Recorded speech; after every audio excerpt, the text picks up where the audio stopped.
আজি মই দেখুৱাবলৈ বিচাৰিছোঁ আছে কুজি থেকেৰা। কুজি থেকেৰা চিনি পায়নে? সৰু সৰু থেকেৰাবিধক কুজি থেকেৰা বুলি কয়। এয়া কাটি পেলাই শুকুৱাই এনেকৈ সংৰক্ষণ কৰিব লাগে। বহুত উপকাৰী গুণ থকা থেকেৰা এয়া সৰু সৰু থেকেৰা কুজি থেকেৰা সংৰক্ষণ কৰি ৰাখিব লাগে। বাৰিষা হয়, বাৰিষা পাৰিলে সংগ্ৰহ কৰিব লাগে আৰু সংগ্ৰহ কৰি থোৱা বস্তুবোৰ মাহেকে পষাকে খাব লাগে।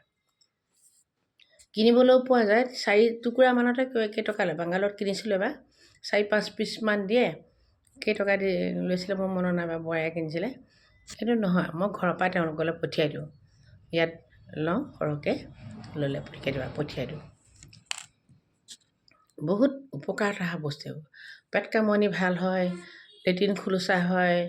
ইয়াৰ উপৰি এই থেকেৰা খালে মানুহৰ শৰীৰৰ কিছুমান ৰোগো নাইকিয়া হয়, হজম শক্তি বাঢ়ে, ব্যাধি নাথাকে। মাছৰ লগতো খাব পাৰে, অন্যান্য কচু শাকত দিও খাব পাৰে, দাইলত দিও খাব পাৰে। যেনেকৈ খায় তেনেকৈ খাব। মাহেকে পষাকে কিন্তু এয়া খাব লাগে। খোৱাৰ জুতিটোৰ লগতে আপোনাৰ স্বাস্থ্যও ভাল থাকিব।